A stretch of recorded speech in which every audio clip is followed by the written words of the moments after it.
Hi అండి, అందరికీ నమస్కారం అండి. ఫ్రెండ్స్, మనకి ఇప్పుడిప్పుడే ఏపీలోనే మెగా డిఎస్సి అభ్యర్థులకు సంబంధించిన మరొక ముఖ్యమైన అప్డేట్ అయితే రావడం జరిగిందండి. అయితే ఇందుకు సంబంధించిన పూర్తి వివరాలు అయితే మన వీడియోలో తెలుసుకుందామండి. ఆ ముఖ్యమైన అప్డేట్ ఏంటి అనేది వీడియో మాత్రం ఎక్కడా స్కిప్ చేయకుండా చూడండి ఫ్రెండ్స్. అప్పుడే మనకి పూర్తి సమాచారం అయితే తెలుస్తుంది.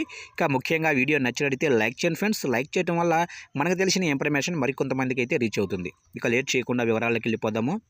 ఇక అసెంబ్లీ సమావేశాల సందర్భంగా విద్యాశాఖ మంత్రి లోకేష్ను పీడీఎఫ్ ఎమ్మెల్సీ కేఎస్ లక్ష్మణరావు కలిశారు. వీరిద్దరి మధ్య డిఎస్సి నోటిఫికేషన్ గురించి చర్చ జరిగింది.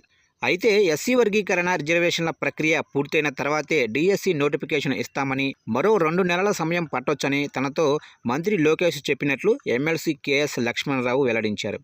ఇక ఇప్పటికే రాష్ట్రంలో మెగా డిఎస్సి నోటిఫికేషన్ కోసం లక్షలాది మంది అభ్యర్థులు ఎదురు చూస్తున్నారు. ఇక తొలుత 16,347 పోస్టులతో మెగా డిఎస్సి నోటిఫికేషన్ నవంబర్ 3వ తారీఖున విడుదల చేస్తామని షెడ్యూల్ చేశారు. ఇక నారా లోకేష్ విదేశీ పర్యటనలో ఉండడంతో వాయిదా పడింది.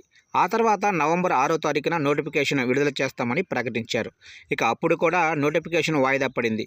ఈ నేపథ్యంలో మంత్రి లోకేష్ త్వరలోనే నోటిఫికేషన్ విడుదల చేస్తామని జాతీయ విద్యా దినోత్సవం సందర్భంగా ప్రకటించారు.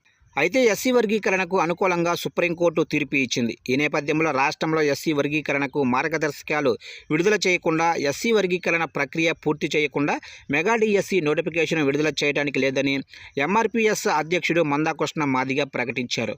దీంతో కూటమి ప్రభుత్వం ఎస్సీ వర్గీకరణపై కసరత్తు ప్రారంభించింది. ఎస్సీ వర్గీకరణ పూర్తయిన తర్వాతే మెగా డిఎస్సి నోటిఫికేషన్ విడుదల చేసేందుకు ప్రభుత్వం సిద్ధంగా ఉన్నట్లు తెలుస్తుంది. ఇక ఆ విషయాన్ని ఎమ్మెల్సీ కేఎస్ లక్ష్మణరావు మంత్రి నారా లోకేష్ వివరించారు. ఇక డిఎస్సి అభ్యర్థులకు మరో కీలక అప్డేట్ అయితే ఇచ్చారు మంత్రి ఎస్ సవిత.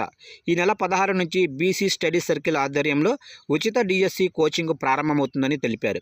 డిఎస్సి పరీక్షలకు సన్నద్ధమయ్యే బీసీ అభ్యర్థులకు స్టడీ సర్కిల్ ఆధ్వర్యంలో ఉచిత కోచింగ్ ఇవ్వాలని నిర్ణయించామన్నారు. రాష్ట్ర వ్యాప్తంగా ఉన్న 26 జిల్లా కేంద్రాలలోనూ బీసీ స్టడీ సర్కిల్లో డిఎస్సి కోచింగ్ సెంటర్లు ఏర్పాట్లు చేస్తున్నామన్నారు. ఇక గుంటూరులో డిఎస్సి కోచింగ్ సెంటర్లను తాను ప్రారంభిస్తున్నట్లు మంత్రి తెలిపారు. ఒక్కో కోచింగ్ సెంటర్లో 200 మంది అభ్యర్థులకు కోచింగ్ ఇవ్వనున్నట్లు వివరించారు. రాష్ట్ర వ్యాప్తంగా 5,200 మందికి కోచింగ్ ఇవ్వనున్నారు. బీసీలకు 66%, ఎస్సీలకు 20%, ఎస్టీలకు 14% చొప్పున సీట్లు కేటాయించామన్నారు. ఇక ఈడబ్ల్యూఎస్ అభ్యర్థులకు 520 సీట్లు అదనంగా కేటాయించామన్నారు. ఇక 2 నెలల పాటు ఇవ్వనున్న ఉచిత డిఎస్సి కోచింగ్ సమయంలో నెలకు 1,500 చొప్పున స్టే ఫండ్ అందచేయనున్నట్లు తెలిపారు. ఇక మెటీరియల్ కోసం అదనంగా మరో ₹1,000 ఇవ్వనున్నామన్నారు.